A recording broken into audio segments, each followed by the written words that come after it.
Hey, what's up everybody? This is the Wheelman282 here again. Today's video we're going to be taking a look at my new, or fairly new, desoldering station here.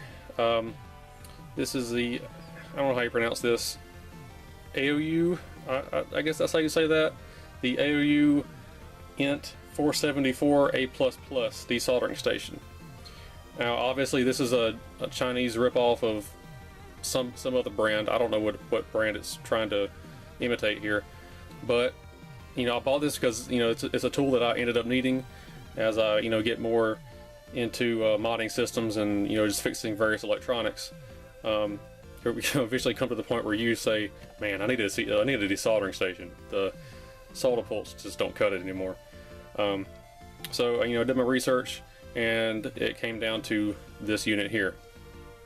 So overall, this is a pretty low cost unit. For what it is. This particular unit in particular was $145 shipped from Amazon, which it seems pretty high, you know, for what it is. However, you know, good units can cost $200 and up.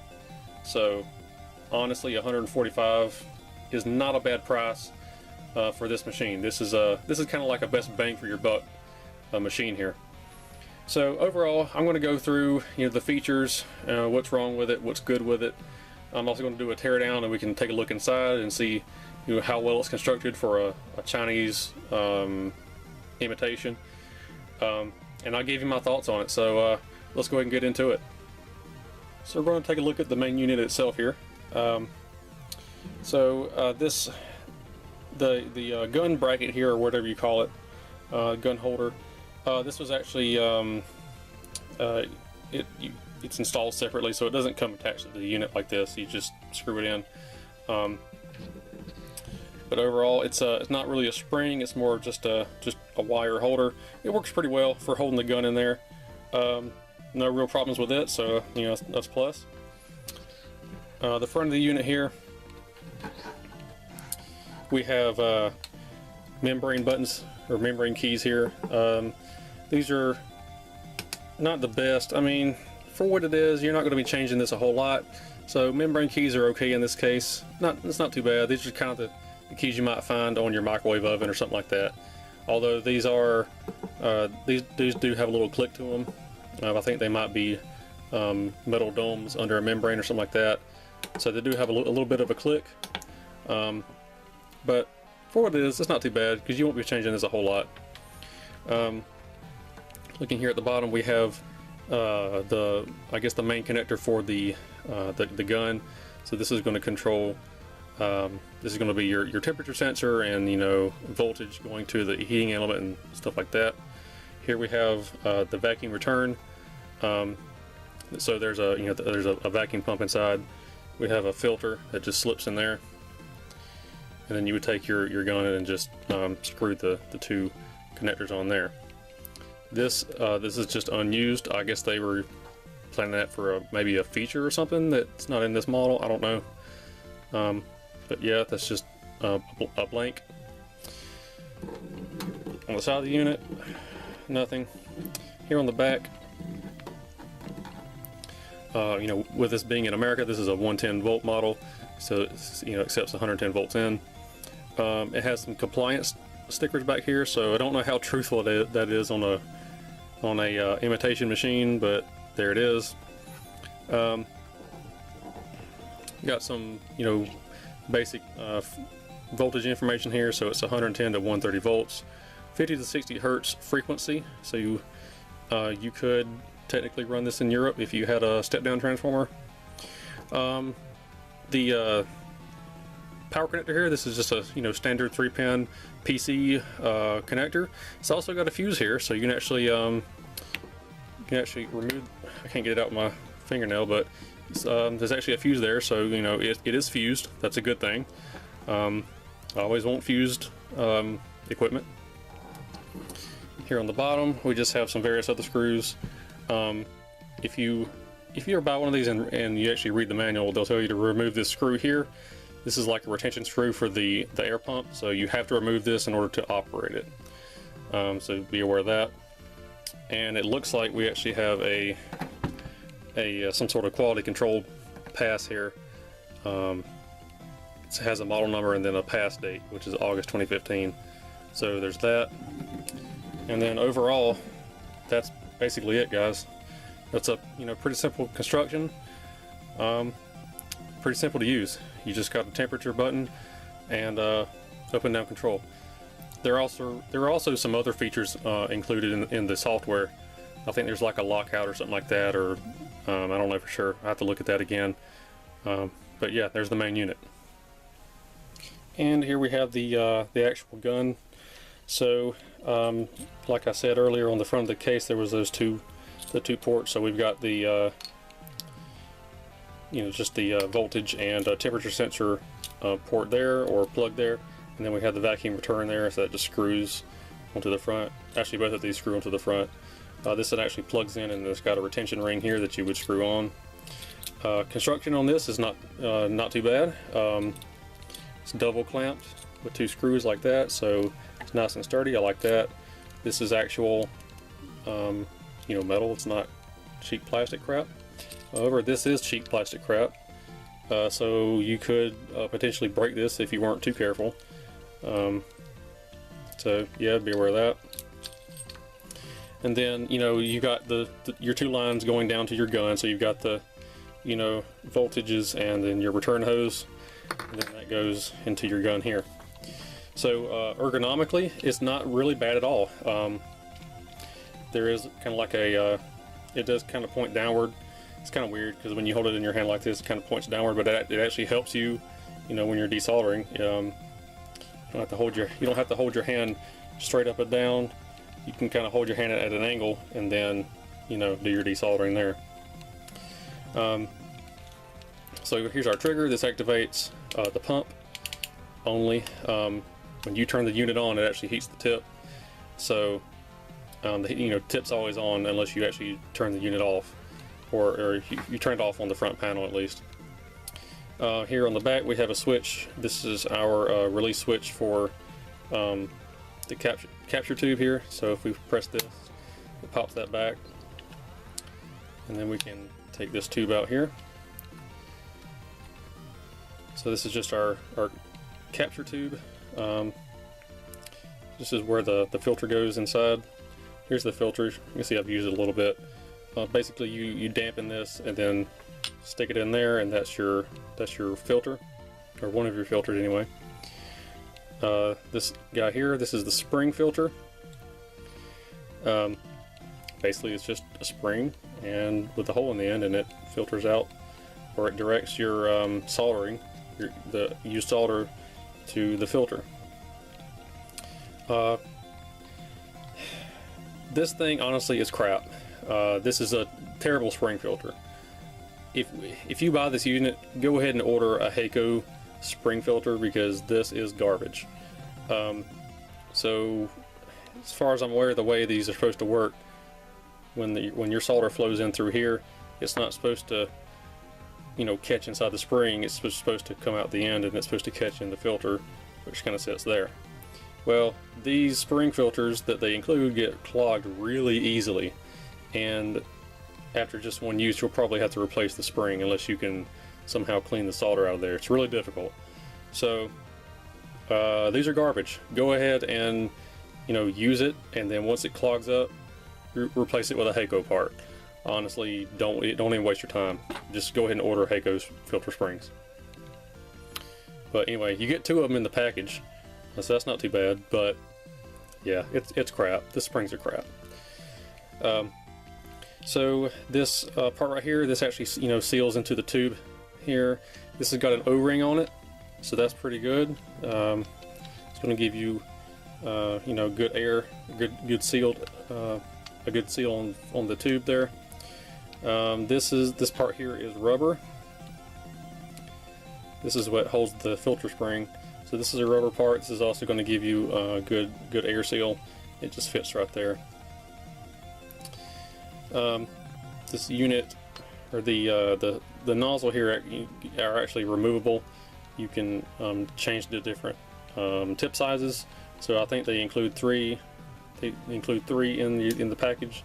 So you just remove the screw, replace the tip if you need to. Actually, let me go ahead and do that for you really quick. this guy right here just unscrews.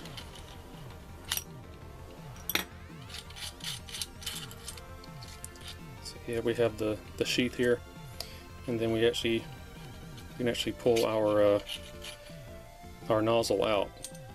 Oh yeah, and there's this other little rubber part that goes on there, but it just kind of holds this guy in. But anyway, you get 3 of these, if I'm not mistaken. I have to go back check, but you get 3 of these in your package, and they're, you know, they have different diameters for whatever pitch, you know, component you're desoldering. So it just slides right in there. This is actually the heating element. You can change the heating element by taking the screws out of the gun. This just kind of, you know, opens up in half, and then you can change the heating element if you want to. They don't include an extra heating element with your purchase, so maybe you can order an extra heating element from a Chinese knockoff company. I don't know. Maybe you can get away with a Hakko part. You have to do your research on that one. I'm really not sure. But yeah, you just, you know, put whatever size nozzle you need in there. Put this guy right here back on, and there you go. So yeah, overall it's not too bad. As with any desoldering station, these are kind of a bitch to clean. I mean, you know, of course, you got to clean the filter spring. Of course, you got to clean the sponge filter here, and you're going to have all kinds of, you know, solder inside the tube here, and you got to clean it all. That's bad enough. If you know, when you need to change the tip because you have the wrong size on there, you need to desolder something bigger or smaller. That's kind of a pain, because then you got to wait for it to cool down, and you got to unscrew it. You know, and it's kind of a big hassle. This isn't like really an everyday go-to tool. Definitely, I still use my solder pult sometimes, because I just don't want to use this thing and then have to clean it. You know, if I just need to desolder one little thing, I'll use the solder pult. But if you're actually going to be desoldering, you know, integrated circuits in SIP or DIP packages, you need to break this thing out. But yeah, it's not too bad. You just when you need it, you know. So yeah, I'm not going to take this thing apart, because there's just not much to see. You know, there's an electric switch, and then there's a heating element, and that's about it. Overall, that's the basic construction. So next, let's quickly take a look at everything that comes with the unit. So I've just got some parts out here. There's some documentation over here. So first off, they give you a vial or a syringe of silicone grease. That's nice. I'm not really a fan of the package they put it in, because it's kind of messy. But you know, it is what it is. You know, this is a Chinese unit we're talking about, so I don't expect the highest quality, but it is nice that they give you some grease. They actually use the grease, or they recommend using the grease for cleaning the actual the spring filter and things like that inside the vacuum chamber. They give you a drill handle and a drill for if nozzles ever get clogged, you can drill it out. If you can't, you know, if you're having some trouble, you can drill the solder out of it if you really need to. They give you a cleaning pin right here, so if for whatever reason it's clogged, you can turn the unit on. You can stick this in the nozzle, and you can actually clean it out if you need to. So there's that. They give you 3 nozzles. The third one is in the gun itself, but they give you a 1.8 millimeter, 1.5 millimeter, and 1 millimeter sizes. So not a bad selection there. I like that. Definitely better than just including one. They give you, I don't know why they give you this. This is just a piece of rubber that goes inside the gun. This is actually what the spring filter attaches to, so I don't know why they give you that. I mean, it's nice, I guess. I don't suspect I would ever have to replace that, but there you go. They do give you a replacement spring filter, so you do have two. The other one comes inside the gun when you get the package. Again, these spring filters are absolute garbage, and you should go buy, you know, genuine Hakko brand. But you know, until that happens, you have two spring filters you can use. So that's something, I guess. And they give you, let's see, that's like 1, 2, 3, 4, 5, 6 replacement sponges, and one also comes in the gun, so that's 7. You have 7 sponges total, so not too bad, not too shabby on that. I haven't actually looked to see if you can buy replacement sponges. You probably can, but yeah, there's that. They do include a power cable. This is just a standard, you know, PC power cable. I didn't need this really because I have like a bazillion power cables, but you know, if you didn't have one, there you go, that's nice. And they also give you some documentation. So right here, this is like a warranty card. If I'm not sure I really trust the warranty on this. It says they'll handle warranty claims from 31 days to 1 year after the purchase date, and within the first 30 days contact your retailer. They do give some you know, some contact information here, so you know, there's something. They have an 800 number at the bottom, so maybe they have a call center. Maybe you could get something taken care of if you needed it. I don't know. Currently there's nothing wrong with my unit, so I haven't had to use this. Hopefully they'll stand by their warranty and fix it if they, you know, if you need something, but I would take that with a grain of salt, just because this was, you know, a Chinese knockoff unit. They also give you, this is some sort of promotional pamphlet advertising their different products. I haven't actually opened this because I don't really care. Yeah, I mean, that's all it is. It's just promotional stuff. I mean, if you wanted to look through that, and if you were interested in Aoyue products, you know, maybe you could find something in there. It looks like they've got, you know, infrared reworking systems, hot plates, multifunction repairs, whatever that means, hot air stations, you know, maybe, I don't know. When it comes to tools, I like quality tools unless they're just prohibitively expensive, kind of like desoldering stations. You know, good ones cost up $200 and upwards, so that's kind of high. So maybe if you kind of halfway trusted Aoyue products, you know, maybe you could, you know, look at their products, but I don't know. That's just me. And they also give you a user manual. Honestly, this is not a bad user manual. It's definitely cheap. It's definitely kind of thrown together, but it's not bad, honestly. I've read through this. It's not too bad. The English is pretty good. There's almost no English in here, so there's that. It has an index. It gives you, you know, specifications of the unit. Gives you everything that's included in the box. There's some features. You know, gives you a breakdown of, you know, everything that's going on here. Some safety precautions and everything. Now here's where I was, you know, really impressed. They actually give you operating guidelines, and these are actually good guidelines. These aren't bullcrap. It tells you exactly how to use the unit. Yeah, I mean, it basically is pretty simple, but it tells you exactly how to use your desoldering station, and it doesn't leave you wondering anything. So honestly, the operating guidelines are really top notch. Honestly, they are.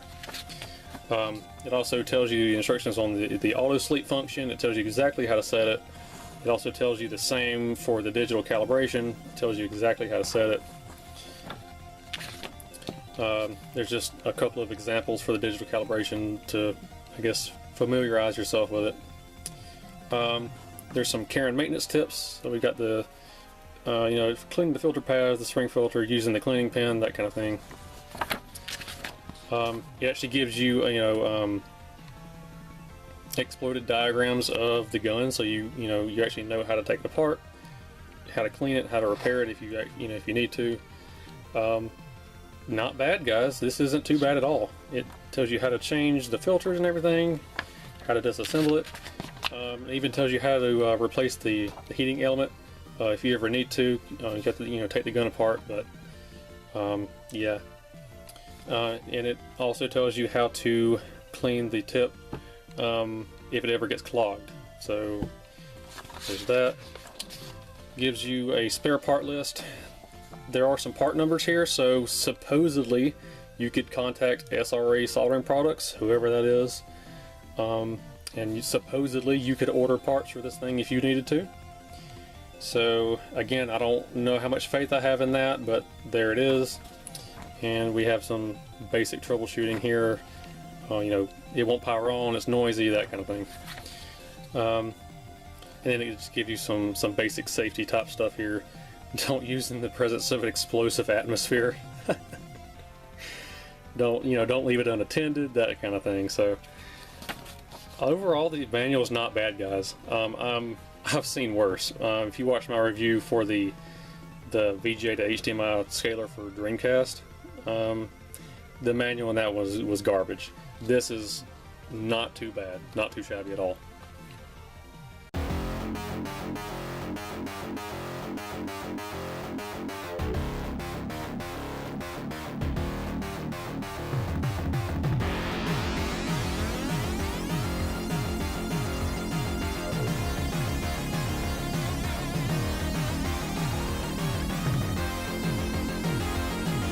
Okay, so there's our main unit. Kind of a lot of free space inside. So right off the bat, we have our main transformer here. We have our air pump here. Here's our power switch and our AC input. Looks like we've also got, I guess that's a bridge rectifier. Might be wrong on that. I have to take a closer look. And here we have our circuit board here with various electronics. So we'll take a closer look at that. So yeah, it looks like I was right about this board here. This is actually the bridge rectifier. So we've got the blue lines coming in from the transformer from one of the secondary windings. Our bridge rectifier to convert that to DC current, and then we have our filter cap. And then here we got these two lines go to the air pump here, so that's DC power for the air pump. And then we have the two gray wires here. This actually goes to the logic board. And also the output line to the gun. Go ahead and notice that we got some. I guess this is a weak glue, some sort of weak glue on these to hold them together so they don't pop out. So that's always nice. Maybe some sort of Loctite type compound. I don't know. And again, we see the same thing here on the transformer. We got some sort of Loctite type, temporary glue here on the four posts, so that's good. And it looks like we actually have three windings coming out of this guy. Got these two black, the two blue, and the two yellow here. And then you just got the one line coming in for AC. And then looking here at the label on the transformer, we actually have a model number and some readout here. So we got the red is the input, which is 110 volts, 50-60 hertz. Then we actually got some output here. So the black is 24 volts at 60 watts, and let's see, blue is 14 volts at 30 watts, and yellow is 10 volts at 10 watts. So you could actually calculate that and do the amperage output. I don't know why they put wattage on there, but whatever. And looking here at the power switch and the power input here, these are actually these are actually pretty well crafted. I'm surprised that it's as good as it is. These are actually push to fit little spade sockets with rubber coatings on them, so that they don't make contact. And then these two unused ones up here are actually heat shrunk. Wow, this is amazing for a supposedly Chinese knockoff top unit. We got the same thing down here on the power input. We've got the same spade sockets and rubber grommets. Here's same here for the ground. You'll notice this kind of silver bar here. This is actually the fuse connector. By the way, I took the fuse out and looked at it. It's just a simple glass fuse, so there you go. And then if you look down here on the ground point. These two are not jacketed. Not that they really need to be since they're ground points, but it's actually, they're using not spade sockets, but the circular kind, and they're screwed into the chassis. So no crappy soldering here. Honestly, this is pretty well crafted so far. I'm impressed with it. Here's the air pump here. So I don't know how much air, I don't know how much vacuum it, this pulls in, but maybe we could find that out. I don't really know. The brand name on this, I don't know if this is like a custom part that they made for themselves or what. I don't know if but it's branded Aoyue, just like the unit itself. So there you go. I don't really know what that means, but it's got the brand on it. So presumably you could take this apart. It's got 4 screws on either side, and here's the 2 wires coming from the bridge rectifier.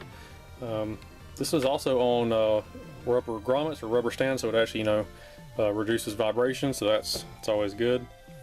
The rubber pipe here, this isn't really stiff plastic. This is more of a stiff rubber, and attached to the vacuum intake here and the pump itself. It's got some zip ties on it, so that's good attention to detail. I like that.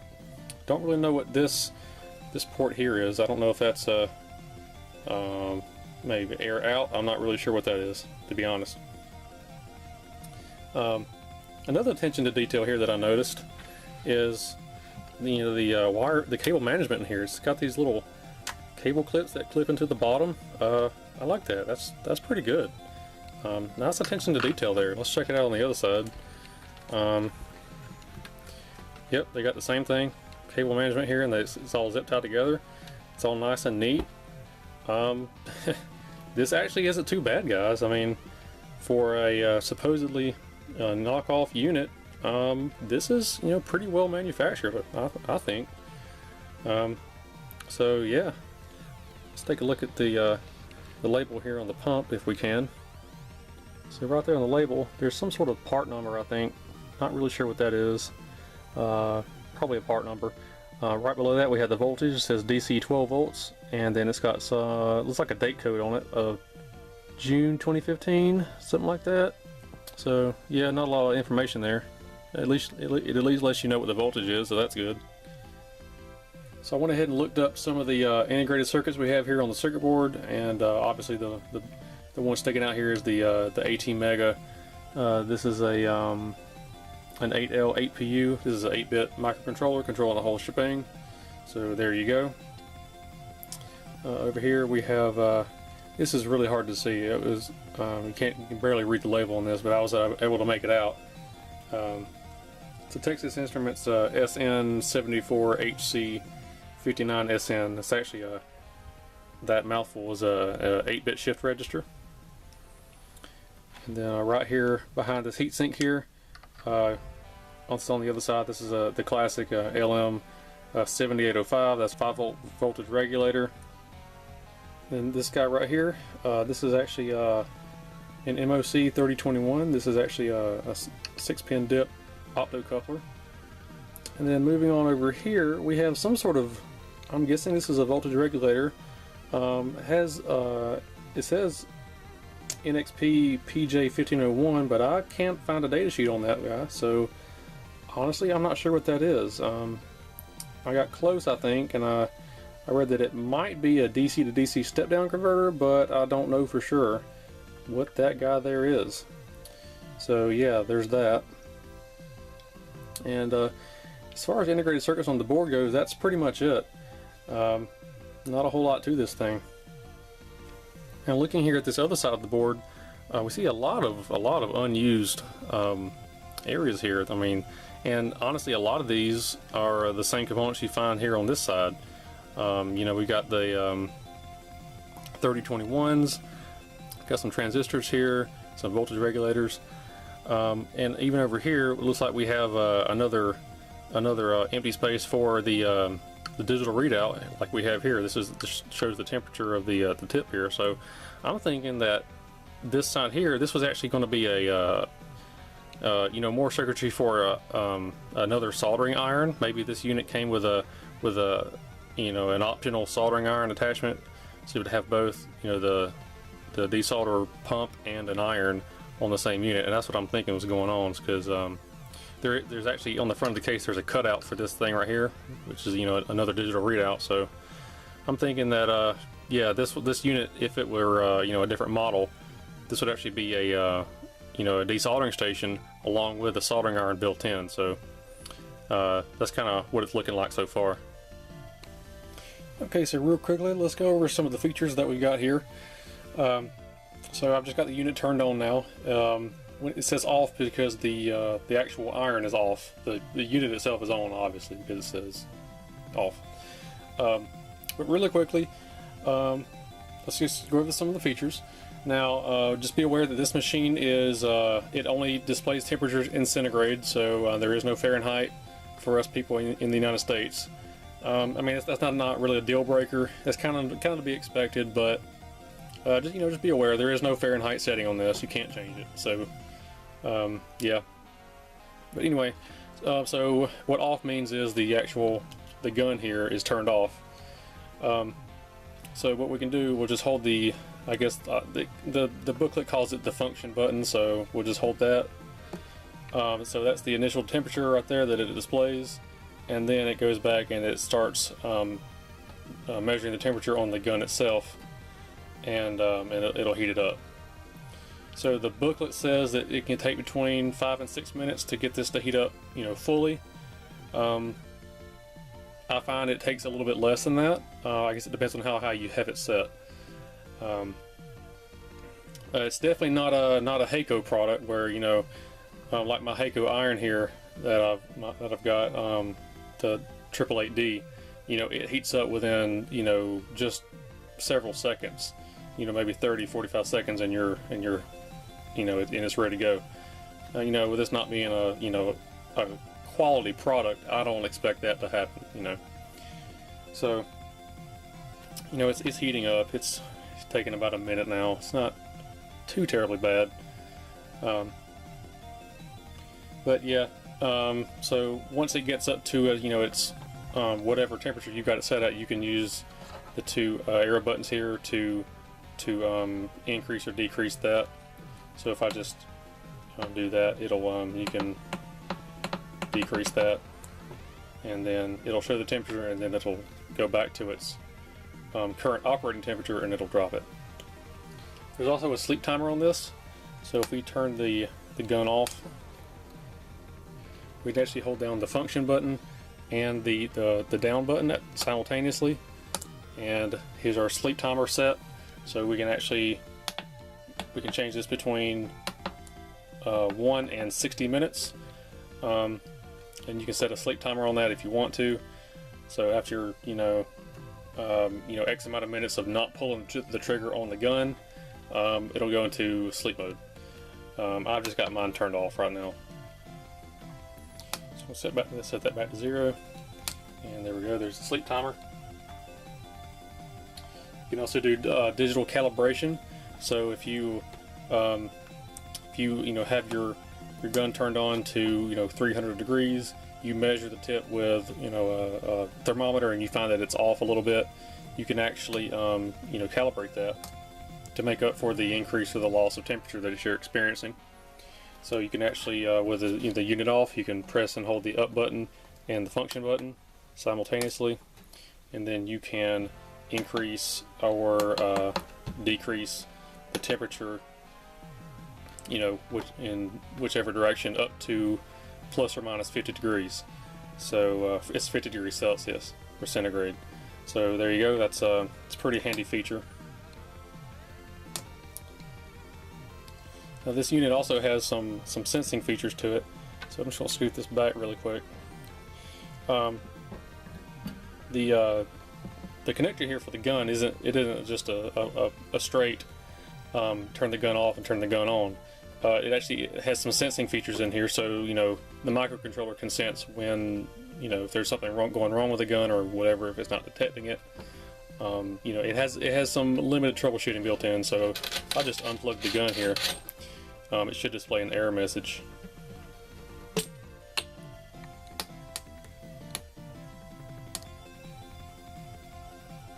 Yeah, there we go. So it displays gun. The booklet or the manual says when it displays that that error message, it just means it can't detect the gun because we got it unplugged. But if there was something wrong with either the handpiece or maybe the cable was damaged or the connector was damaged, you would have some basic troubleshooting on the microcontroller's part. It's there. Don't know how useful it is. I've never had to experience that, while actually using the unit, but it's there. It's something. So I'm going to plug that back in, and there it actually detected the gun. So I'll go ahead and turn this guy off. According to the manual, there's also a function where if the heating element in the gun has reached the end of its life, it'll display the temperature that you've got it set to, and then then ERR for error, and that lets you know that you need to replace the heating element. I haven't used it enough to get to that point. Hopefully that works. Hopefully they didn't lie about that. So as far as that goes, can't really say for sure. Okay, so I managed to find a leaded solder board here. This is a piece of an old broken power supply that I just keep laying around just for parts, really. But I figured I would desolder this integrated circuit here. If you ever needed to desolder any integrated circuit, you basically need a desoldering station. The soldering pump or whatever, the solder pult, is really not suited for this kind of task. So I figured I'd try my hand at desoldering this guy. So that's going to be basically these two rows of pins here. So I've got the gun set at 450, and well, I'll just try this and we'll see how it goes.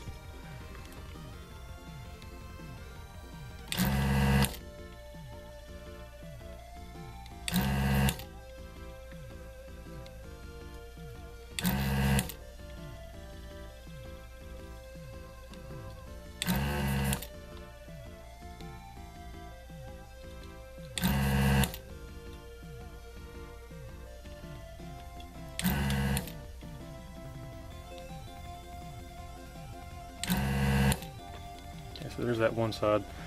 I'm going to let the gun recover some heat really quick,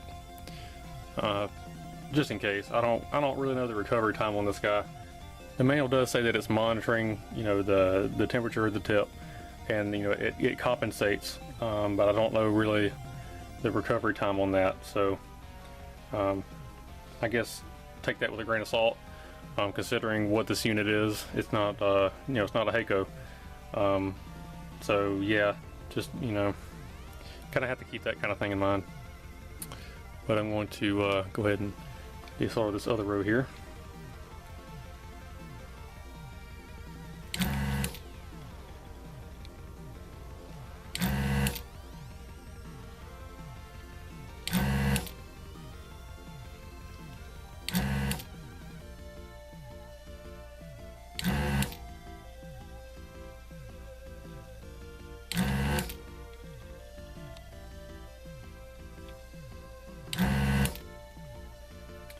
Okay, so there it is, and it looks like it actually fell out on its own. So there you go, guys. That's a pretty clean job. I mean, look at that. I mean, it almost looks like it came out of the packaging. There's a little bit of dust on there, but that's a pretty clean job there, I've got to say. Looking here at the pads, they really cleaned out well. I mean, the vias, it's really turned out well. Now, I have been using this. I've been doing some NES region mods, so I've been using this machine on some NESs. Older boards that use leaded solder, it works really great on. Things today they use lead-free solder. Even if you turn the temperature up on this guy, it doesn't really play well with lead-free solder. it works okay, but you might have to go back and do it a couple of times to get that via to clear out so you can actually pull that component out. At the very least, you'd have to take some tweezers and, you know, basically, you know, grip that pin and just kind of wiggle it, just try to, you know, break it off the wall or whatever of the via. But sometimes the vias don't come clean on lead-free circuit boards, so that's something to be aware of. That's kind of disappointing. You know, it is what it is. And we are talking about a Chinese machine here. This is no name brand machine, so I don't really expect it from this machine.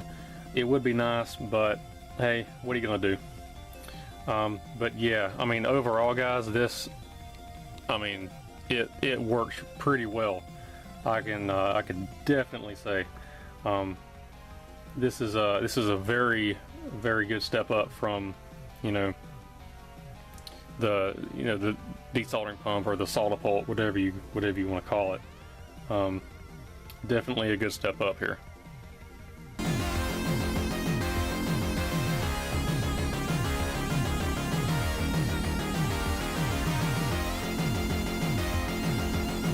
And really quickly, I just wanted to show you. This is a circuit board with a lead-free solder on it. This is actually an old router, and you can see where I've been doing some desoldering on this board just to test it, to see how it fares with lead-free solder. Not too great. I mean, some of these vias it pulled out perfectly, some of them it didn't. Specifically this guy right here, the top one is fine, this bottom one not so great. You'd have to go back over that one, possibly reflow it and you know, desolder it again. I just kind of went over a few of these. You know, I was able to get components out after some work, but you know, it definitely wasn't as easy as desoldering leaded solder. Same thing over here. You know, I was able to get the capacitor out, and you know, pretty cleanly on that one, but this one it just didn't want to cooperate. Same story up here. It kind of cleared it out, but you know, not great on these lead-free soldered boards. So something to be aware of. You know, if you plan on working with you know, any kind of, you know, at least semi-new electronics, it's probably going to have the lead-free solder on it. So yeah, just something to take into consideration. Okay guys, so that wraps up my review here. Real quickly, I want to go over, you know, kind of my overall thoughts and you know, how I feel about the machine.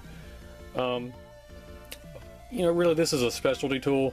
When you really need to desolder something big time, you know, the solder pump like these, the cheap ones you can get off eBay, they're not really going to cut it. They work okay for some applications, but when you really need to desolder something, you need a desoldering station. So you know, that, you know, I came upon that point, and I, you know, chose this guy here.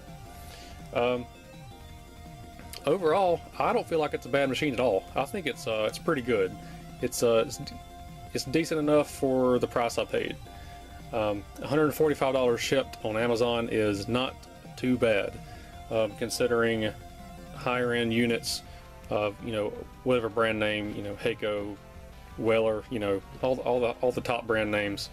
You know, they're pretty expensive, and that's not bashing them. I'm just saying, it's a little bit cost prohibitive for how often you would use this tool, and so that's why I chose, you know, I went with an alternative model.